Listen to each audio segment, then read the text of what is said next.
أنفسنا ومن سيئات أعمالنا من يهده الله فلا مضل له ومن يضلل فلا هادي له وأشهد أن لا إله إلا الله وحده لا شريك له وأشهد أن محمدا عبده ورسوله يا أيها الذين آمنوا اتقوا الله حق تقاته ولا تموتن إلا وأنتم مسلمون يا أيها الناس اتقوا ربكم الذي خلقكم من نفس واحدة وخلق منها زوجها وبث منهما رجالا كثيرا ونساء واتقوا الله الذي تساءلون به والأرحام إن الله كان عليكم رقيبا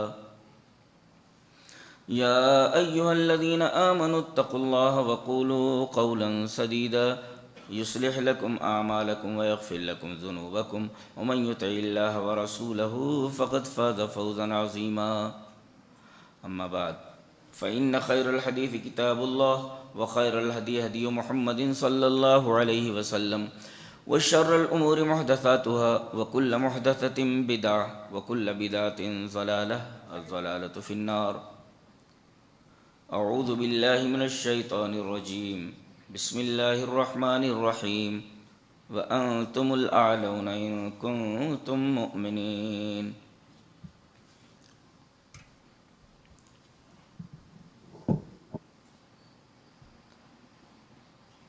آج دنیا میں مسلمانوں کی تعداد تقریباً 180 کروڑ ہے، یعنی دنیا کا ہر چوتھا آدمی مسلمان ہے۔ ابھی دیکھو یہ موبائل میں لگے ہوئے ہیں، بند کرو سب، موبائل بند کرو ایک دم۔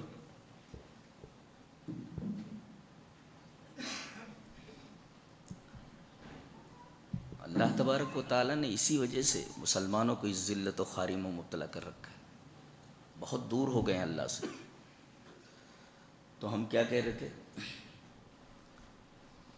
کہ دنیا میں آج مسلمانوں کی تعداد 180 کروڑ ہے، یعنی دنیا کا ہر چوتھا شخص مسلمان ہے۔ لگ بھگ 58 ممالک دنیا کے ایسے ہیں جن کے حکمراں مسلمان ہیں، یعنی تقریباً 58 حکومتیں ایسی ہیں، 58 ملک ایسے ہیں جن کے تاجدار اور جن کے حکمراں مسلمان ہیں۔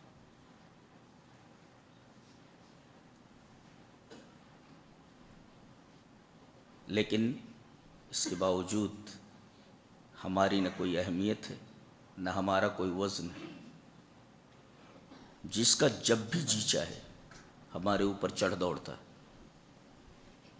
اور ہمارے ساتھ ہر ناروا سلوک جائز رکھتا ہے، روا رکھتا ہے۔ ہم صرف احتجاج کر سکتے ہیں۔ بالفاظ دیگر مسلمان آج ایک احتجاجی قوم بن کر رہ گئی ہے۔ سوال یہ ہے کہ مسلمانوں کی زبوں حالی، اس تنزلی اور اس زوال کا سبب کیا ہے؟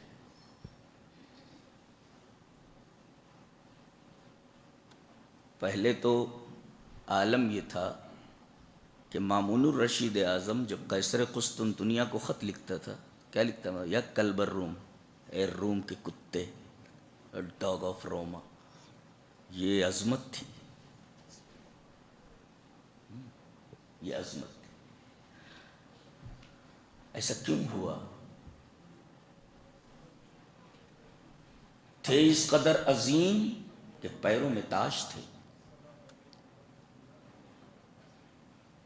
تھے اس قدر عظیم کہ پیروں میں تاج تھے، اتنے ہوئے ذلیل کے جوتوں میں آ گئے۔ یہ ہمارا حال ہے۔ سبب تو ہونا چاہیے نا، کچھ ریزن ہونا چاہیے نا عروج سے زوال کی طرف جانے کا۔ غور کرنے پر ایک تجزیہ کار اس نتیجے پر پہنچتا ہے کہ اس کے بنیادی 5 اسباب ہیں. There are 5 reasons.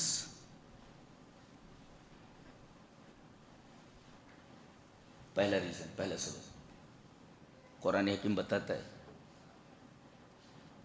کہ توحید تو ہے مسلمانوں کے پاس مگر خالص نہیں، اس میں انہوں نے شرک کو ملا رکھا ہے. سب سے بڑی مصیبت تو یہ ہے. اللہ نے فرمایا الذین آمنوا ولم یلبسوا ایمانهم بظلم اولئک لهم الامن وهم مہتدون. جو لوگ ایمان لائے اور انہوں نے اپنے ایمان میں ظلم نہیں ملایا. صحابہ نے یہ پوچھا تھا کہ اللہ کے رسول ہم میں سے کون ہے جو ظلم نہیں کرتا اپنے اوپر؟ تو نبی نے فرمایا یہاں ظلم سے مراد اپنے اوپر ظلم نہیں ہے بلکہ یہاں ظلم سے مراد شرک ہے. تو جو لوگ ایمان لائے اور انہوں نے اپنے ایمان میں شرک کی آمیزش کر لی، شرک کو مکس کر لیا، ملا لیا، تو ان کے پاس توحید کہاں رہے گی؟ اللہ تبارک و تعالیٰ کو خالص چیز پسند ہے، ملاوٹ والی چیز اسے بالکل پسند نہیں ہے، بالکل بھی نہیں. ملاوٹ والی چیز قطعاً پسند نہیں ہے اسے، وہ نہ کے برابر ہے. اسے ہر چیز خالص چاہیے. اور جب بندہ تمام طرف سے مایوس ہو کر کے جب صرف اللہ تعالیٰ کی طرف سے پر امید ہوتا ہے اور اللہ کی طرف آتا ہے تو فوراً اللہ کی مدد آ جاتی ہے. آپ نے دیکھا ہوگا کہ پانی ایسے پھیلا ہوتا ہے تو بہنے کا جو زور ہوتا ہے بہت کم ہوتا ہے، لیکن یہ پھیلا ہوا پانی آگے چل کر کے ایک پتلے راستے پر آ جائے. پانی پھیلا ہوا ہے اور اس کے بعد یہ پانی پورا کا پورا آگے چل کر کے ایسی جگہ پر آ جائے کہ وہاں راستہ تنگ ہے تو آپ دیکھیں گے کہ پانی کا فورس بڑھ جاتا ہے. پانی کا فورس بڑھ جاتا ہے، کافی تیز ہو جاتا ہے، اس لیے کہ پانی زیادہ ہے اور جگہ کم ہے. تو ایسے ہی جب بندہ تمام طرف سے مایوس ہو کر کے صرف رب تعالیٰ کی طرف مخلص ہو کر کے آ جاتا ہے فوراً مدد آ جاتی ہے. اللہ تبارک و تعالیٰ کو ملاوٹ قطعاً پسند نہیں. تو ہم نے تو اپنے توحید کے اندر، اپنی توحید کے اندر ہم نے شرک کو ملا لیا تو ہمیں امن کہاں ملے گا؟ اللہ نے فرمایا ہم امن کی گارنٹی دیتے ہیں، شانتی کی گارنٹی دیتے ہیں اس وقت جب تم اپنے ایمان کو، اپنی توحید کو خالص رکھو گے. الذین آمنوا ولم یلبسوا ایمانہم بظلم اولئک لہم الامن وہم مہتدون. آج مسلمان بے امنی کا شکار ہیں، اشانتی کا شکار ہیں. اس کی واحد وجہ یہ ہے کہ انہوں نے اپنی توحید کے اندر شرک ملا لیا ہے. خالص توحید سے امن آتا ہے. لوگ آج امن اور شانتی کی تلاش میں ہیں. قرآن حکیم اس کا علاج بتاتا ہے. بہت ہائیسٹ لیول کی کتاب ہے، بہت ہائیسٹ لیول کی کتاب. کہتا ہے کہ پوری دنیا امن کی تلاش میں، شانتی کی تلاش میں، سکون کی تلاش میں. میں بتاتا ہوں سکون کہاں ہے. سارے لوگ اگر صرف ایک اللہ والے ہو جائیں امن ویسے قائم ہو جاتا ہے. الذین آمنوا ولم یلبسوا ایمانہم بظلم اولئک لہم الامن وہم مہتدون. تو پہلی چیز تو یہ ہے کہ مسلمانوں نے اپنی توحید میں شرک کو ملا لیا ہے. اللہ نے ایک جگہ فرمایا وَمَا يُؤْمِنُ أَكْثَرُهُمْ بِاللَّهِ إِلَّا وَهُمْ مُشْرِكُونَ. مسلمانوں کی اکثریت ایسی ہے جو ایمان کی دعوے دار تو ہے مگر ایمان کے ساتھ شرک بھی کیے جا رہے ہیں. یہی تو مطلب اس آیت کا، سورہ یوسف کی آیت ہے وَمَا يُؤْمِنُ أَكْثَرُهُمْ بِاللَّهِ إِلَّا وَهُمْ مُشْرِكُونَ. ایمان تو رکھتے ہیں مگر اس کے ساتھ شرک کیے جا رہے ہیں. صاحب روح المعانی لکھا ہے کہ من اولئک عبدۃ القبور الناظرون لها، کہ اس سے مراد وہ قبر کے پجاری ہیں جو قبر کے اوپر جاتے ہیں اور قبروں کے لیے نظر و نیاز کرتے ہیں اور ان سے نفع اور نقصان کی امید رکھتے ہیں. ان میں داخل نہیں ہے. کہتے تو ہیں کہ ہم ایمان والے ہیں لیکن در حقیقت شرک کیے جا رہے ہیں. تو توحید میں شرک کی آمیزش ہے، یہ پہلا سبب ہے ہماری بربادی کا. ہمارے زوال کا، ہمارے تنزل کا۔ دوسرا سبب قرآن حکیم سے دوری ہے۔ آج کتنے لوگ ہیں پوچھا جائے کہ سورہ فاتحہ کا ترجمہ کیا ہے، کیا مطلب ہے اس کا، کچھ معلوم نہیں۔ بعض لوگوں کو تو لا الہ الا اللہ محمد الرسول اللہ کا صحیح سے ترجمہ معلوم نہیں۔ کہاں سے کہاں آ گئے اور کہہ رہے ہیں کہ ہم پریشان ہیں۔ ارے پریشانی تو تم نے خود مول لی ہوئی ہے۔ تو دوسری وجہ اور دوسرا سبب اور دوسرا ریزن قرآن حکیم سے دوری ہے۔ چلیے ایک حدیث پڑھ لیتے ہیں۔ حدیث اس طرح، وان محمد ابن جبیر ابن مطعم عن ابیہ قال كنا مع رسول اللہ صلی اللہ علیہ وسلم بالجحفہ فخرج علینا فقال الیس تشہدون ان لا الہ الا اللہ وانی رسول اللہ وان القرآن جاء من عند اللہ قلنا نعم قال فابشروا فإن هذا القرآن طرفه بيد الله وطرفه بأيديكم فتمسكوا به ولا تهلكوا بعده أبدا۔ رواہ الطبرانی فی المعجم الکبیر۔ امام طبرانی اس حدیث کو ایسے ہی معجم الکبیر میں لائے ہیں۔ تو محمد ابن جبیر ابن مطعم اپنے باپ سے روایت کرتے ہیں، وہ کہتے ہیں کہ ہم لوگ مقام جحفہ میں تھے، اچانک نبی کریم صلی اللہ علیہ وسلم ہمارے سامنے آئے، صحابہ ہیں مقام جحفہ میں، نبی کریم صلی اللہ علیہ وسلم نکلے، فخرج علینا رسول اللہ صلی اللہ علیہ وسلم، رسول اللہ صلی اللہ علیہ وسلم نکلے، آپ نے فرمایا تین چیزیں فرمائی، الیس تشہدون ان لا الہ الا اللہ، کیا تم گواہی نہیں دیتے کہ اللہ کے سوا کوئی عبادت کے لائق نہیں ہے؟ اللہ اکبر۔ اہل حدیثوں کی بنیاد الحمدللہ توحید ہے جی، سر کٹ جائے مگر غیر کے آگے سر نہیں جھکاتا ہے، یہ تو خصوصیت ہے ان کی، اور یہ بہت بڑی نعمت ہے جو آپ کو عطا ہوئی ہے۔ اس نعمت پر آپ جتنا فخر کریں کم ہے کہ آپ کو توحید کی دولت ملی ہے، اور ہوشیار رہیں کہ اس میں شرک نہ ملنے پائے۔ بہت بڑی دولت عطا کی اللہ نے آپ کو۔ تو الیس تشہدون ان لا الہ الا اللہ، کیا توحید کی گواہی نہیں دیتے ہو؟ اور اس کے بعد آپ نے فرمایا وانی رسول اللہ، کیا اس بات کی گواہی نہیں دیتے کہ میں اللہ کا رسول ہوں؟ لا الہ الا اللہ محمد رسول اللہ، گواہی دیتے ہو نا؟ اللہ کے علاوہ کوئی معبود نہیں، اور میرے علاوہ اب کوئی رسول آنے والا نہیں، میں ہی رسول ہوں۔ وَأَنَّ الْقُرْآنَ جَاءَ مِن عِندِ اللَّهِ، یہ قرآن جو تمہارے سامنے یہ اللہ کی طرف سے آیا ہے۔ قُلْنَا نعم، تمام صحابہ کرام نے کہا کہ اللہ کے رسول، ہاں یس، ہم مانتے ہیں کہ اللہ کے سوا کوئی عبادت کے لائق نہیں، گواہی دیتے ہیں، اور یہ گواہی دیتے ہیں کہ آپ اللہ کے رسول ہیں، اور یہ گواہی دیتے ہیں کہ قرآن اللہ کی طرف سے آیا ہے۔ اب اللہ کے رسول صلی اللہ علیہ وسلم نے جواب فرمایا کہ اگر یہ تین باتوں کی گواہی دیتے ہو تو فابشروا، تو بی ہیپی، خوش ہو جاؤ، خوش ہو جاؤ، فابشروا، میں تمہیں خوشخبری دیتا ہوں۔ کس چیز کی؟ کہ یہ قرآن جو ہے، جس کے بارے میں میں نے سوال کیا کہ یہ قرآن اللہ کی طرف سے آیا ہے، گواہی دیتے ہو؟ ہاں، تو جان لو کہ اس کا ایک سرا اللہ کے ہاتھ میں ہے، جیسے ایک سرا یہ اللہ نے پکڑ رکھا ہے اس کو ادھر سے، اور ایک سرا تمہاری طرف ہے، تمہارے ہاتھوں میں، ایسا۔ اب یہ جو قرآن ہے یہ تمہارا رابطہ اللہ سے جوڑ دیتا ہے۔ اگر ایک طرف وہ اللہ کے ہاتھ میں ہے اور دوسری طرف تمہارے ہاتھ میں ہے، فتمسکوا بہ، مضبوطی سے پکڑ لو، ڈھیلا مت پکڑو، مضبوطی سے پکڑو، تو ولا تہلکوا بعدہ ابدا، دنیا کی کوئی طاقت تمہیں ہلاک نہیں کر سکتی۔ یہ ہے دنیا کی کوئی طاقت تمہیں جھکا نہیں سکتی۔ آپ نے دیکھا ہوگا ہیٹر ہوتا ہے نا، ہیٹر، جیسے ابھی پانی گرم ہوا ہے، ابھی نہانے کے لیے میرا اندر رکھا ہوا ہے، وہ لوہے کا ایک ٹکڑا ہوتا ہے، اس لوہے کے ٹکڑے کو ایک بچے کے ہاتھ میں دے دیجیے، پکڑ لے گا اس کو، لے کر کے کھیلے گا اس سے۔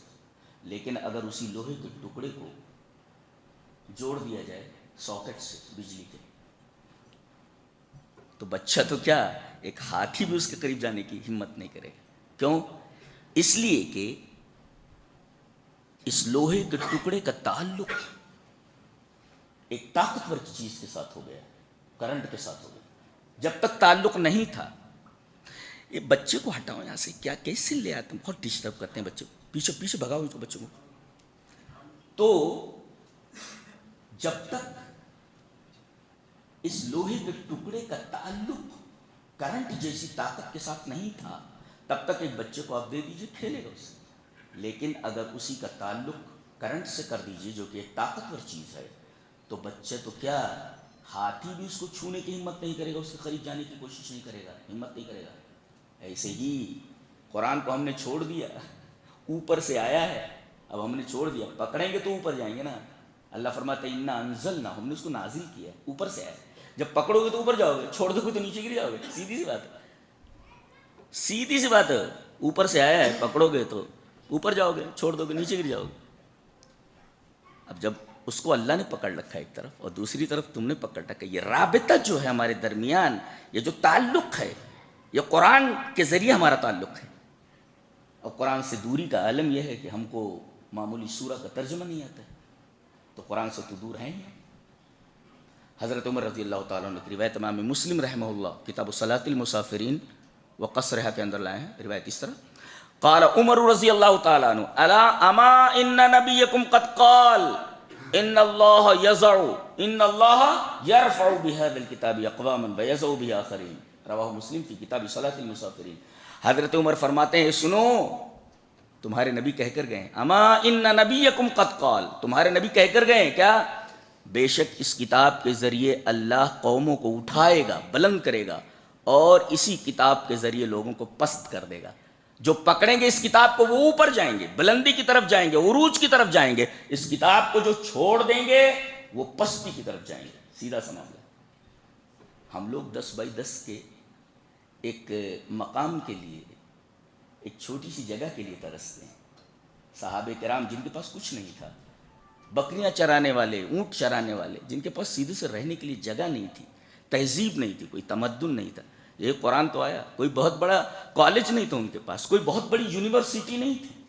اللہ، وہ چھوٹی سی ایک مسجد تھی، پہلے اس کے دروازے نہیں تھے، دروازہ نہیں تھا، کتے آتے تو گھومتے رہتے تھے، مسجد میں کتے گھومتے رہتے تھے، دروازہ نہیں تھا، دیواریں مٹی کی، اور اوپر چھت کھجور کے پتوں کا، اور جس کے پلر تھے وہ کھجوروں کے تنوں کے، یہ مسجد تھی نبی کریم صلی اللہ علیہ وسلم۔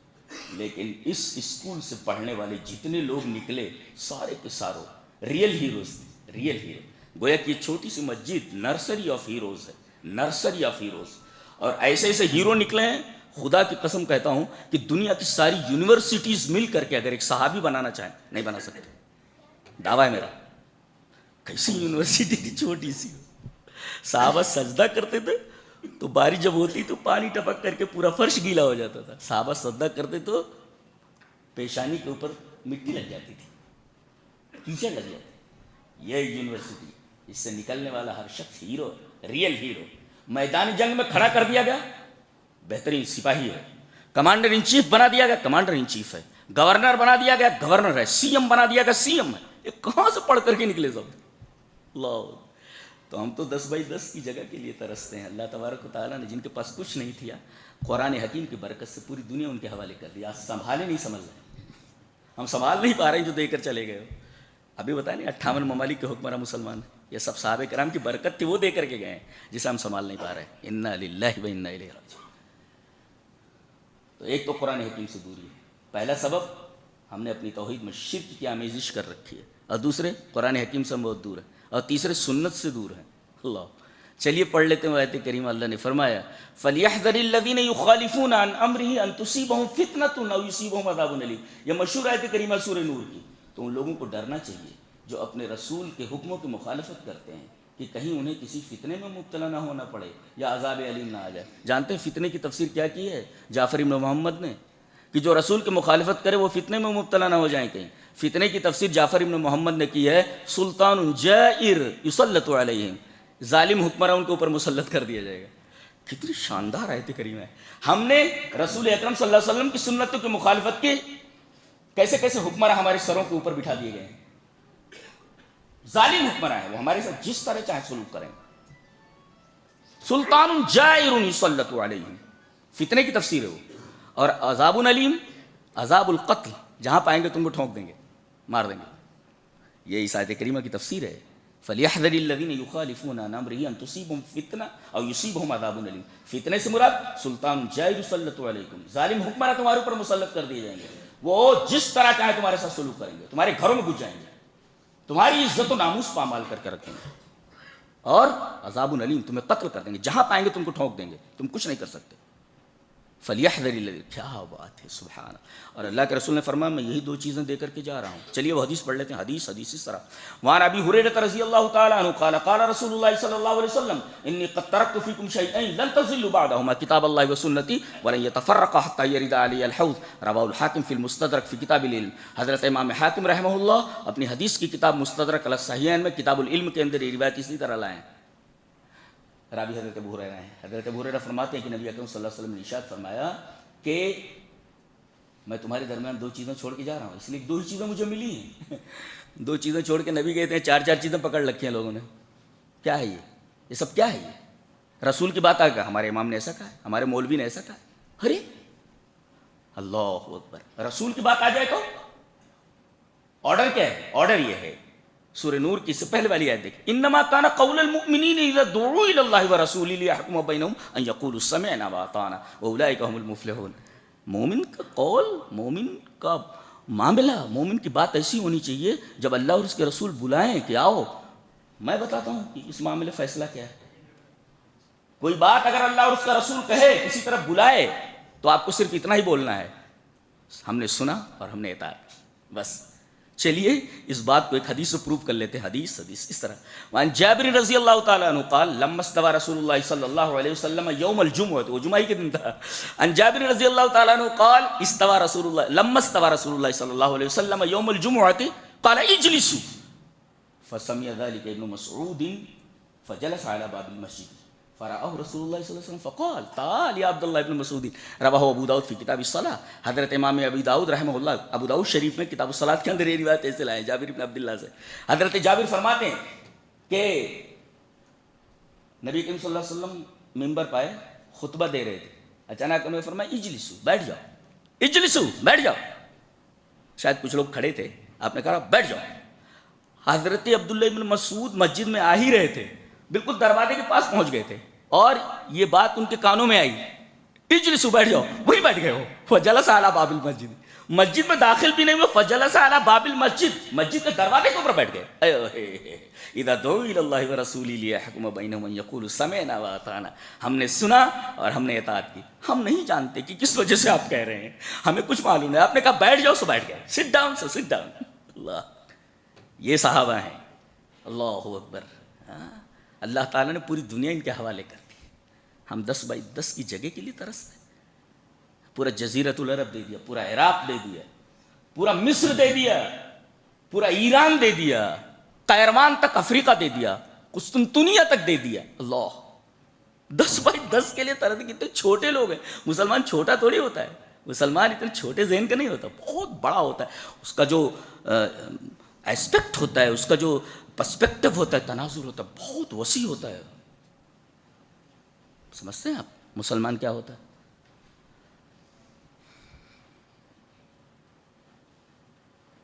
پہلا سبب توحید میں شرک کی آمیزش, گنو.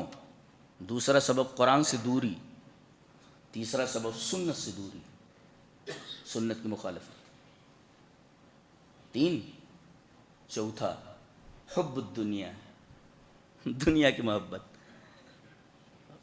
مر نہ جاؤں, ارے مرنا تو ہے ہی, مرنے سے کیوں ڈرنا بھائی؟ وی ہیو ٹو ڈائی, مرنا ہی ہے. کہاں زندہ رہنا ہے کس کو, کون آیا ہے ہمیشہ رہنے کے لیے؟ آئیے وہ حدیث پڑھ لیتے. حب الدنیا, حدیث اس طرح. وعن ثوبان رضی اللہ تعالی عنہ قال قال رسول اللہ صلی اللہ علیہ وسلم یوشک الامم ان تداعى علیکم کما تداعى الاکلۃ الى قصعتها فقال قائل ومن قلة نحن یومئذ قال بل انتم یومئذ کثیر ولکنکم غثاء كغثاء السیل ولینزعن اللہ من قلوب عدوکم المہابۃ منکم وَلَيَنزَعَنَّ اللَّهُ مِن صُدُورِ عَدُوِّكُمُ الْمَهَابَةَ مِنكُمْ وَلَيَقْذِفَنَّ اللَّهُ فِي قُلُوبِكُمُ الْوَهْنَ فَقَالَ قَائِلٌ يَا رَسُولَ اللَّهِ وَمَا الْوَهْنُ قَالَ حُبُّ الدُّنْيَا وَكَرَاهِيَةُ الْمَوْتِ رواہ ابو داؤد فی کتاب الملاحم. حضرت امام ابی داؤد رحمہ اللہ ابو داؤد شریف میں کتاب الملاحم کے لیے روایت لائے ہیں. راوی جیسا کہ معلوم حضرت ثوبان نے, بہت پیارے صحابی ہیں حضرت ثوبان. ان سے جتنی روایتیں حدیث کی کتابوں میں سب بڑی عجیب و غریب ہیں, سب بڑی عجیب و غریب ہیں. ثوبان رضی اللہ تعالیٰ عنہ وہ کہتے ہیں کہ نبی اکرم صلی اللہ علیہ وسلم نے ارشاد فرمایا کہ ایک زمانہ ایسا آئے گا, قریب ہے وہ زمانہ, کہ تمہارے اوپر دنیا کے تمام لوگ متحد ہو کر کے، اتحادی ہو کر کے، الائیڈ ہو کر کے اس طرح ٹوٹ پڑیں گے جیسے بھوکے کھانے کے اوپر ٹوٹ پڑتے ہیں. کما تداعی الاکلۃ الی قصعتھا، جیسا کہ بھوکے لوگ کھانے پر ٹوٹ پڑتے ہیں ایسے ٹوٹ پڑیں گے اور تمہیں کھا جائیں گے. اس حدیث کا مطلب سمجھیں کبھی؟ کھا جائیں گا کہ کیا مطلب ہوتا ہے؟ ایک مرغی چھوٹی سی ہو، مرغا ہو، ایسے کھا جاتے ہیں آپ؟ اسے دسترخوان پر ایسے کھڑا کر دیتے ہیں، ککڑو کوں بولتا رہتا کھا جائیں گے اس کو؟ نہیں، پہلے اس کو ذبح کرتے ہیں، ذبح کرنے کے بعد اس کی بوٹی بناتے ہیں، بوٹی بنانے کے بعد پھر اس کو تلتے ہیں، تلنے کے بعد مسالے وسالے ڈالتے ہیں نا، تلتے ہیں، پھر اس کے بعد اسے دسترخوان پر لاتے ہیں. ایسے ہی تمہارے ساتھ کیا جائے گا، ایسے تم کو کھڑا کر کے تھوڑی کھایا جائے گا، بلکہ تمہیں کاٹا جائے گا پہلے. اور کاٹا کیسا؟ کاٹ کر تھوڑی کھائیں گے، ہم کو ہماری تہذیب سے کاٹ دیا جائے گا، ہم کو ہماری کتاب سے کاٹ دیا جائے گا، ہم کو ہمارے نبی کی سنت سے کاٹ دیا جائے گا. اور جو قرآن حکیم سے کٹ جائے وہ تو مرا ہوا یہ ہے، وہ مر گیا. وہ کتاب و سنت سے جو کٹ جائے وہ مرا ہوا ہے، وہ مر گیا، وہ ختم ہے. وہ تو ہم چپ مر گئے ہیں. ساری تہذیبیں تو ہم نے یورپ کی اپنائی ہوئی ہیں، ننگا پن، بے لباسی اور ساری چیزیں. کون سی ایسی چیز ہے جو ہم نے یورپ سے درآمد نہیں کی ہیں؟ یورپ سے کوئی بھی چیز آ جائے آمنا وصدقنا سمعنا واطعنا، یہ حال ہے یورپ کی تہذیب کے اوپر ہمارا. تو ہم نے تو قرآن اور سنت کو چھوڑ ہی دیا. تو پہلے کاٹیں. کاٹنے کا مطلب کیا ہے؟ ہم کو ہماری تہذیب سے کاٹ دیں گے، ہم کو قرآن حکیم سے کاٹ دیں گے، ہم کو قرآن سنت سے ہم کو کاٹ دیں گے. ہماری جو دیرینہ روایات رہی ہیں سینکڑوں سالوں کی، ہمیں ہماری تاریخ سے کاٹ دیا جائے گا، ہمیں ہماری تہذیب سے کاٹ دیا جائے گا، ہمیں ہماری جو شاندار سویلائزیشن، ہماری شاندار تہذیب و تمدن، اس سے ہم کو کاٹ دیا جائے گا. قومیں جب اپنی تہذیب سے کٹ جائیں، اپنی تاریخی روایات سے کٹ جائیں، مردہ ہو جاتی ہیں، مر جاتی ہیں. کاٹنے کا مطلب یہ ہے، دسترخوان پر ٹوٹ پڑنے کا یہی مطلب ہے. آپ کہہ رہے کھا لیں گے آپ کو، یہ مطلب تھوڑی ہے اس کا. جی یوشک الامم ان تداعی علیکم کما تداعی الاکلۃ الی قصعتھا، جیسے بھوکے کھانے کے اوپر ٹوٹ پڑتے ہیں ایسے تمہارے اوپر ٹوٹ پڑیں گے پوری دنیا کے لوگ. اور جانو کفر ایک ہی ملت ہے، سب اکٹھا ہو جاتے ہیں. ہم لوگ الگ الگ ہیں، یہ بریلوی ہے، یہ دیوبندی ہے، یہ فلاں ہے، یہ فلاں ہے. دیوبندی مارا جا رہا ہے تو بریلویاں کھڑے ہیں تو کافر ہے. لے ڈوبی ہے یہ تفرقہ بازی، ہمیں تباہ و برباد ہو چکے ہیں. میں تو پریشان ہو جاتا ہوں سوچ سوچ کر کہ کیا کیا دن دیکھنے کو مل رہے ہیں. اللہ اس سے پہلے ہی اٹھا لے آدمی کو تو اچھا، یہ دن دیکھنے سے پہلے جو دیکھا جا رہا ہے. آج اگر نبی کریم صلی اللہ علیہ وسلم آ جائیں تو دیکھیں گے مسلمانوں کے پاس جو اسلام ہے یہ وہی اسلام جو میں لے کر آیا تھا. دنیا بھر کی تو بدعتیں گھسا رکھی ہیں انہوں نے. نبی کہے کہ ہم 2 عیدیں چھوڑ کر کے گئے ہیں، تیسری چوتھی عیدیں ملا کر کے رکھے ہوئے ہیں بیچارے. تن ہم داغ داغ شد کمبا کجا کجا نے، ہم پورا جسم داغدار ہے. روئی کہاں کہاں رکھی جائے، پورے جسم سے زخم ٹپک رہا ہے، روئی کہاں کہاں رکھیں گے. شاعر بولتا ہے تن ہم داغ داغ شد پمبا کو، پمبا کہتا ہے روئی کو، پمبا کجا کجا نے، ہم کہاں کہاں روئی رکھی جائے. عالم کہاں تک بولے آپ کو کہاں تک سمجھائیں. تو ایسا ٹوٹ پڑیں گے جیسے بھوکے کھانے کو ٹوٹ پڑتے ہیں. تو کسی کہنے والے نے کہا وہ من قلۃ نحن یومئذ یا رسول اللہ، اے اللہ کے رسول اس وقت ہماری تعداد کم ہوگی. آپ نے فرمایا نہیں، بل انتم یومئذ کثیر، تمہاری تعداد بہت زیادہ ہوگی، لیکن ولکنکم غصاء کغصاء السیل، سیل رواں میں بہنے والے خش و خاشاک کی طرح تمہاری حیثیت. جب پانی بہتا ہے بارش کا تو آپ دیکھیں گے کہ بارش کے پانی کے اوپر چھوٹے چھوٹے جو تنکے ہوتے ہیں وہ ایسے بہتے رہتے ہیں، ان کی کوئی اوقات نہیں ہوتی. تو سیل رواں میں بہنے والے خس و خاشاک کی طرح تمہاری حیثیت ہو جائے گی. بارش کا پانی جا رہا ہے اور اس کے اوپر تم اوپر نیچے ہو رہے ہو، کبھی ڈوب رہے ہو، کبھی اوپر آ رہے ہو، کبھی ڈوب رہے ہو، کبھی اوپر آ رہے ہو. یہ حیثیت ہے ہماری. ولکنکم غصاء کغصاء السیل، سیل رواں میں بہنے والے خس و خاشاک کی طرح تمہاری حیثیت ہو جائے گی، تمہاری اوقات ہو جائے گی، تمہاری اوقات ایسی ہو جائے گی، تمہاری اوقات بتائی گی. ولکنکم غصاء کغصاء السیل. اور وَلَيَنزَعَنَّ اللَّهُ مِن صُدُورِ عَدُوِّكُمُ الْمَهَابَةَ مِنكُمْ، تمہارے دشمن کے دلوں سے تمہارا خوف نکال دیا جائے گا. یہ بہت بڑی خطرناک چیز ہے. دشمن کے دل سے اگر خوف نکل جائے، تمہیں تو جہاں پائے گا کاٹ دے گا، مار دے گا. تو اللہ تبارک و تعالیٰ تمہارے دشمنوں کے دلوں سے تمہارا خوف تمہارا ڈر نکال دے گا. جو روب ہے تمہارا وہ روب ختم ہو جائے گا ان کے دلوں سے. اور وَلَيَقْذِفَنَّ اللَّهُ فِي قُلُوبِكُمُ الْوَهْنَ, تمہارے دلوں میں اللہ وہن ڈال دے گا.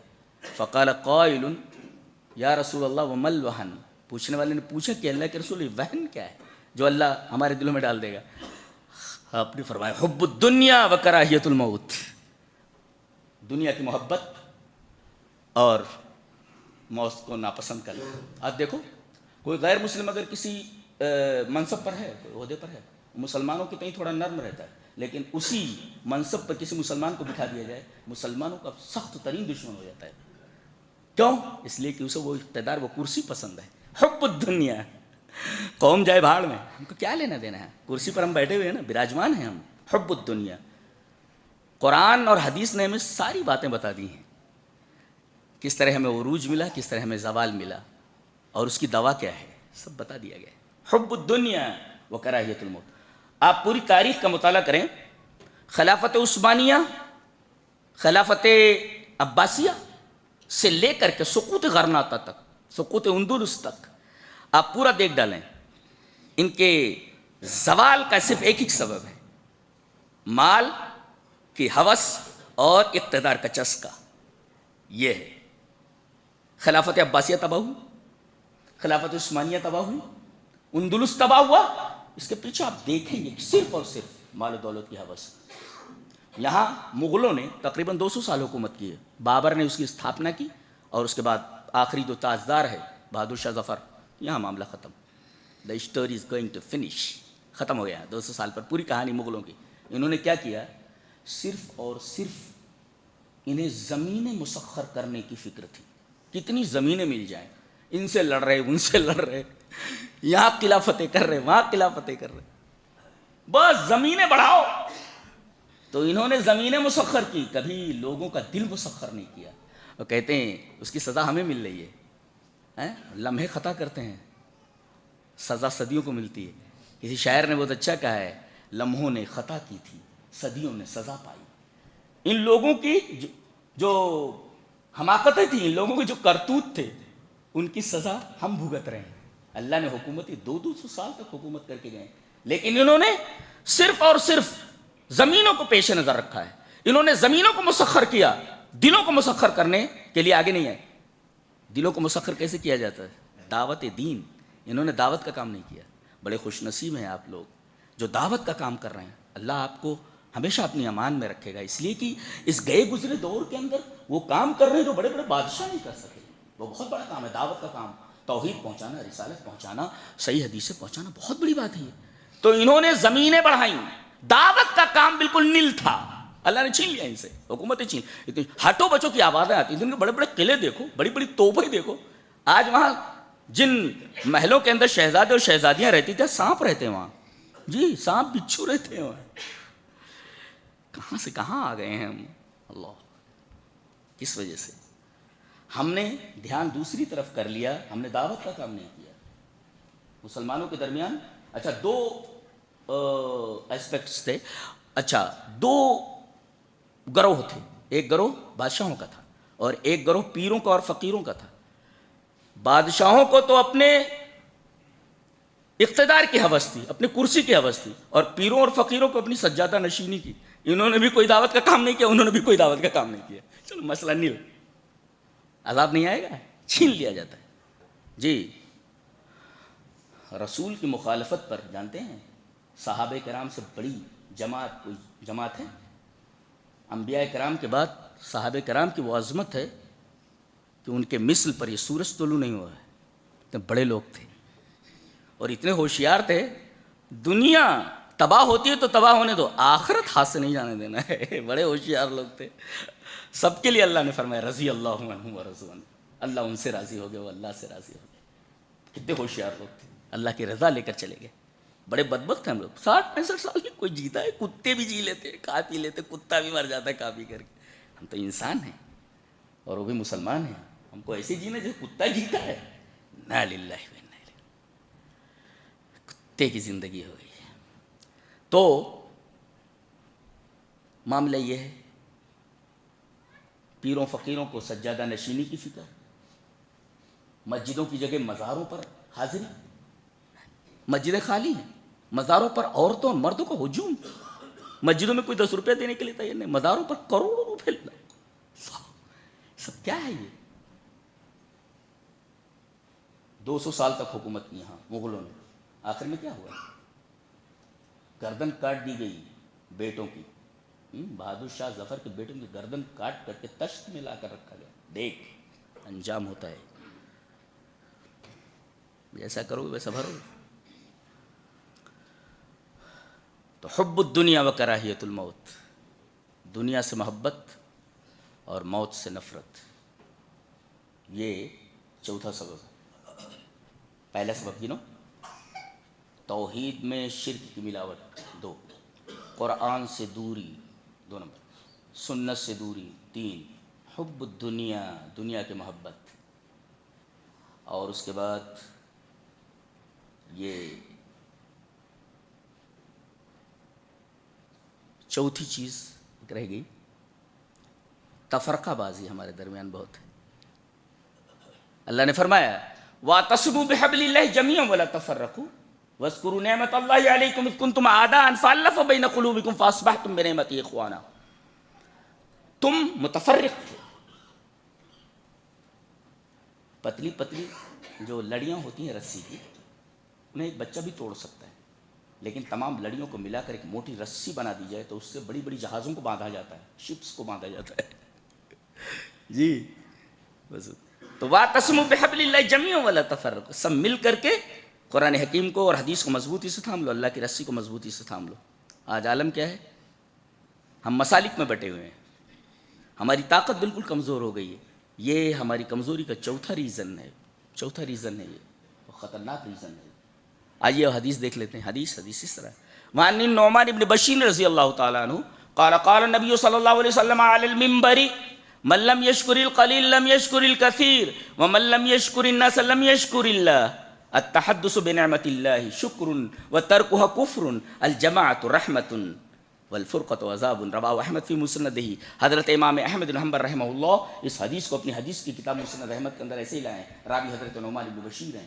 حضرت نعمان بن بشیر رضی اللہ تعالیٰ نے فرمایا کہ نبی اکرم صلی اللہ علیہ وسلم نے ممبر پر فرمایا، قال نبی صلی اللہ علیہ وسلم علی المنبر، ممبر کے اوپر فرمایا کہ جو تھوڑی چیز پر شکر ادا نہیں کرتا وہ بڑی چیز پر شکر نہیں ادا کر سکتا، جو لوگوں کا شکریہ نہ ادا کرے وہ اللہ کا شکریہ نہیں ادا کرتا، اور نعمت کو بیان کرنا یہ اللہ کا شکر ہے، اور نعمت کو بیان نہ کرنا یہ ناشکری ہے، اور اتحاد یہ اللہ کی رحمت ہے، الجماعۃ رحمت، جماعت کے ساتھ رہنا، اتحاد کے ساتھ رہنا یہ رحمت ہے، والفرقۃ عذاب، اور تفرقہ بازی عذاب ہے، اسی عذاب میں ہم مبتلا ہیں۔ تو ایک تو ہم بٹے ہوئے ہیں مختلف فرقوں میں، اس سے ہماری طاقت بہت کمزور ہو گئی ہے۔ پانچواں سبب ہے دعوت دین کو چھوڑ دینا، دعوت کا کام روک دینا، دعوت کا کام روک دینا، دعوت کی طرف دھیان نہ دینا۔ چلیے وہ حدیث پڑھ لیتے ہیں، اور حدیث جانتے ہیں کہ یہ جیسے صوبان ایک عجیب و غریب صحابی ہیں، یہ سر رسول اللہ صلی اللہ علیہ وسلم، رسول اللہ صلی اللہ علیہ وسلم کے رازدار ہے کون، جن کی روایت پڑھنے جا رہا ہوں، حضرت حذیفہ ابن یمان جی، یہ وہی راوی ہیں۔ چلیے پہلے وہ روایت پڑھ لیتے ہیں، پھر اس کے بعد وہ روایت پڑھیں گے۔ عن ابی وائل ان حذیفہ رأى رجلا لا يتم ركوعه ولا سجوده فلما قضى صلاته قال له حذیفہ ما صلیت واحسبه قال لو مت على غیر سنت محمد صلی اللہ علیہ وسلم، رواہ البخاری فی کتاب الصلاۃ۔ حضرت امام بخاری رحمہ اللہ بخاری شریف کتاب الصلاۃ کے اندر یہ روایت لائے ہیں حضرت ابو وائل سے۔ حضرت ابو وائل کہتے ہیں کہ حضرت حذیفہ بیان کرتے ہیں کہ ایک آدمی کو انہوں نے دیکھا کہ نماز پڑھ رہا ہے، نہ رکوع برابر کر رہا ہے نہ سجدے برابر کر رہا ہے۔ کتنے لوگ ہیں جن کو صحیح سے رکوع کرنا نہیں آتا، رکوع کیسے کیا جاتا ہے تو لوگ بیٹھے ہوئے، بہت سارے لوگوں کو معلوم نہیں کہ رکوع کس طرح کیا جاتا ہے۔ نبی کریم صلی اللہ علیہ وسلم فرمایا پیٹھ اتنی مسطح ہونی چاہیے، اتنی سیدھی ہونی چاہیے، لو صب الماء علی ظہری لاستقر، پیٹھ کے اوپر اگر پانی گرا دیا جائے تو پانی رک جائے، کھڑے رہتے پڑے لگے، یہ رکوع ایسے کیا جاتا ہے؟ تو وہ رکوع سجدے برابر نہیں کر رہا تھا، تو جب نماز پڑھ چکا تو کہ ادھر آؤ، آئے کیا کر رہے تھے؟ بولے نماز پڑھا تھا، بولے ما صلی تھا، تم نے نماز نہیں پڑھی؟ کہا کہ نماز ہی تو پڑھ رہا تھا، بولے نماز تو نے نہیں پڑھی۔ اور آگے آپ نے فرمایا وَأَحْسَبُهُ قَالَ لَوْ مُتَّ عَلَىٰ غَيْرِ سُنَّتِ، ایسی نماز پڑھتے ہوئے اگر مر گیا تو تیری موت تو سنت رسول پر تو نہیں ہوگی کتنی خراب نمازیں ہم پڑھتے ہوئے۔ اب یہ نمازیں ہمارے لیے کیا کر سکتی ہیں؟ پتہ نہیں سر کے اوپر جاتی ہیں کہ نہیں جاتی ہیں، وہیں سے پھینک دی جاتی ہے، اللہ بہتر جانے۔ اللہ اکبر. ہماری نمازیں تک خراب ہیں جو توحید کے بعد جس کا دوسرا نمبر ہے. جی تو یہ حذیفہ ابن یمان ہے، انہی سے یہ روایت ہے. چلیے پڑھ لیتے ہیں وہ روایت. یہ پانچواں سبب ہماری بربادی کا، ہمارے زوال کا. ان حذیفہ بن الیمان رضی اللہ تعالی عنہ عن النبی صلی اللہ علیہ وسلم قال والذی نفسی بیدہ لتأمرن بالمعروف ولتنہون عن المنکر او لیوشکن اللہ ان یبعث علیکم عقابا منہ ثم تدعونہ فلا یستجاب لکم. رواہ الترمذی فی کتاب الفتن. حضرت امام ترمذی رحمہ اللہ ترمذی شریف کتاب الفتن میں لائے، جہاں فتنوں کا بیان ہے وہاں اس روایت کو لائے حضرت حذیفہ ابن یمان سے. حضرت حذیفہ ابن یمان فرماتے ہیں کہ نبی اکرم صلی اللہ علیہ وسلم نے ارشاد فرمایا، اس ذات کی قسم جس کے ہاتھ میں میری جان ہے، تم بھلائی کا حکم دیتے رہو گے، برائیوں سے روکتے رہو گے، ورنہ اللہ تبارک و تعالیٰ قریب ہے کہ تمہارے اوپر اپنی طرف سے عذاب بھیج دے. عقابا منہ، اپنی طرف سے عذاب بھیج دے گا. اور پھر تم دعا کے لیے چلاتے رہو گے، دعا کرتے رہو گے، تمہاری دعا قبول نہیں ہوگی. گویا ایسا مرحلہ بھی آتا ہے کبھی کبھی کہ دعا قبول نہیں ہوتی آدمی کی. اللہ، دعا قبول نہیں ہوتی آدمی. ہم کہاں سے کہاں آ گئے، کیا بولا جائے، کیا کہا جائے. چلیے گن لیتے ہیں پانچوں اسباب ہماری بربادی اور ہماری تباہی کی. توحید میں شرک کی آمیزش، قرآن و سنت سے دوری، اور حب الدنیا و کراہیت الموت یعنی دنیا پرستی، اور تفرقہ بازی، اور پانچویں ہے دعوت کا کام روک دینا، بھلائی کا حکم نہ دینا، برائیوں سے نہ روکنا. یہ 5 اسباب ہیں. ان 5 اسباب کے بعد ایک بنیادی بات کہہ کر کے بات ختم کروں گا. بعض لوگ یہ کہتے ہیں کہ مسلمان جو پیچھے ہیں دنیا سے، ان کے پاس ٹیکنالوجی نہیں ہے، ان کے پاس ایجوکیشن نہیں ہے، ان کے پاس اکنامی نہیں ہے، ٹیکنالوجی نہیں ہے، ایجوکیشن نہیں ہے. میں یہ کہتا ہوں کہ خلافت عباسیہ کے اوپر حملہ کرنے والے کون لوگ تھے جنہوں نے تباہ کر دیا اور پہاڑ کھڑا کر دیا تھا کھوپڑیوں کا، مسلمانوں کی گردنیں کاٹ کاٹ کر کے. آدمی کبھی ادھر سے گزرتا تو کھوپڑیوں کا پورا پہاڑ دکھتا تھا. کھوپڑیاں کاٹ دی گئی، گردنیں کاٹ دی گئی. کون لوگ تھے؟ منگول لوگ تھے، تاتار لوگ تھے. ایک وحشی قوم تھی. بتائیے، ایک بدترین تہذیب، ایک برتر تہذیب کے اوپر غالب کیسے آ گئے؟ ہمارے مفکرین جواب دیں جو کہتے ہیں کہ ہمارے پیچھے ہونے کا، ہمارے زوال کا سبب تعلیم سے پیچھے رہنا. ہمارے پاس ایجوکیشن نہیں، ٹیکنالوجی نہیں، اکنامی نہیں. کتنی بڑی اکنامی تھی خلافت عباسیہ کے پاس. اللہ، ان کی ٹیکنالوجی اور ان کا ایجوکیشن، ان کی اکنامی اتنی زبردست تھی کہ دنیا کے اندر کوئی ان کو مقابلہ نہیں کر سکتا تھا. بتائیے، اکنامی رہتے ہوئے، ایجوکیشن رہتے ہوئے، ٹیکنالوجی رہتے ہوئے، ایک وحشی قوم جس کو سیدھے سے جینا نہیں آتا تھا، تہذیب اور تمدن سے دور لوگ تھے، منگول اور تاتار لوگ، وحشی لوگ تھے. یہ بدترین تہذیب نے، بدتر تہذیب نے ایک برتر تہذیب کے اوپر حملہ کر کے انہیں شکست دے دی. انہیں شکست کا سامنا کیوں کرنا پڑا؟ تو جو جواب دیتے ہیں کہ بھئی ایجوکیشن نہیں ہے، اکنامی نہیں ہے، دوسری چیز ہے. یہ کوئی سبب اور ہے، وہ سبب جو میں نے بیان کیا وہی ہے. کہتے ہیں اندلس اس کا زوال ہوا، اسپین تباہ و برباد ہوا. کیوں؟ اس کی وجہ کیا تھی؟ ایجوکیشن نہیں تھا. ایجوکیشن اور تعلیمی ترقی اندلس کے اندر اتنی زیادہ تھی کہ یورپ کے طلبہ جاتے تھے، اسٹوڈنٹ جاتے تھے اندلس میں پڑھنے کے لیے. ورنہ یورپ کے پاس کیا تھا؟ بھوکا ننگا تھا. یورپ جنہیں آج میزائلیں بنانے پر اور ٹیکنالوجی پر بڑا فخر ہے، بھوکے ننگے تھے. یہ اندلس سے پڑھ پڑھ کر کے آئے ہیں لوگ. مسلمانوں نے ان کو کھانا بھی دیا، کپڑا بھی دیا، پڑھایا بھی، فری میں پڑھاتے تھے ان کو. یہ مسلمانوں کا احسان ماننے کے بجائے مسلمانوں کے سر پہ سوار ہے. احسان فراموش اور بدترین قوم. تو تعلیم اتنی تھی، ایجوکیشن اتنا زبردست تھا، لیکن پھر بھی کیوں تباہ ہوا اندلس؟ کوئی ریزن تھا نا. اس لیے کہ انہیں ٹیکنالوجی نہیں بچا سکی، ایجوکیشن نہیں بچا سکا، دوسروں کے ہاتھ میں چلا گیا. اور وہاں مسلمانوں کے ساتھ جو سلوک روا رکھا گیا وہ تاریخ کا ایک خوفناک باب ہے. مورخ اگر تاریخ لکھتا ہے تو اس کا قلم کانپ جاتا ہے. ہم نے تاریخ پڑھی ہے، ہم جانتے ہیں، ہم اس کے اسکالر ہیں. جی اچھا اسی طریقے سے آپ دیکھیں خلافت عباسیہ کا وہ حال ہوا، اندلس کا یہ حال ہوا، اور اسی طرح یہاں مغلوں کا یہ حال ہوا، اسی طریقے سے خلافت عثمانیہ کا بھی یہی حال تھا۔ خلافت عثمانیہ کا معاملہ ایسا تھا، آدھی دنیا کے اوپر اس کا سکہ چلتا تھا خلافت عثمانیہ کا۔ کیوں تباہ ہوئی ہو؟ ایجوکیشن نہیں تھا، اکنامی نہیں تھی، تعلیمی ترقی نہیں تھی، سب غلط باتیں ہیں، یہ دوسری چیزیں ہیں۔ ہاں آگے بڑھنا چاہیے اس میں، لیکن بنیاد کچھ اور ہے۔ ایک مثال دیتا ہوں میں، پتہ نہیں ملاقات کب ہو، زندہ بھی رہیں کہ نہ۔ جی، ایک محلے کے اندر پورا محلہ ہے، وہاں پر گندگی کا ایک ڈھیر ہے جو آج مسلمانوں کی پہچان ہے۔ گندگی کے ڈھیر جہاں نظر آئیں فوراً فیصلہ کر دیا جاتا اچھا یہاں مسلمان رہتے ہیں۔ تو ایک محلے میں گندگی کا ڈھیر ہے، اور کچھ دنوں کے بعد دیکھا جاتا ہے کہ اس گندگی کے ڈھیر سے جو تعفن اٹھ رہا ہے، جو سڑاہٹ اٹھ رہی ہے، جو جراثیم نکل رہے ہیں، پورا محلہ بیمار ہے، سارے بچے بیمار ہو گئے، لوگ بیمار ہو گئے۔ اب سروے کرنے کے لیے آتے ہیں لوگ، ڈاکٹر لوگ، WHO والے آتے ہیں، سب لوگ بیمار کیوں ہیں ایسے بولتے ہیں، اس لیے کہ گندگی کا یہ ڈھیر یہاں موجود ہے، اس کو یہاں سے ہٹا دیا جائے بیماری ختم ہو جائے گی۔ اب سوال یہ ہے کہ سائنس نے یہ دیکھا کہ گندگی کے اس ڈھیر سے جراثیم نکلنے ہیں، اور ان کے نکلنے کی وجہ سے پورا محلہ بیمار ہوا ہے۔ سائنس کی نظر بظاہر کے اوپر ہے، لیکن ہم جب قرآن پڑھنے والے مسلم تجزیہ کار جب اندر جاتے ہیں تو یہ کہتے ہیں کہ یہ جو جراثیم ہے یہ ثانوی چیز ہے، یہ جراثیم پیدا کس نے کیا؟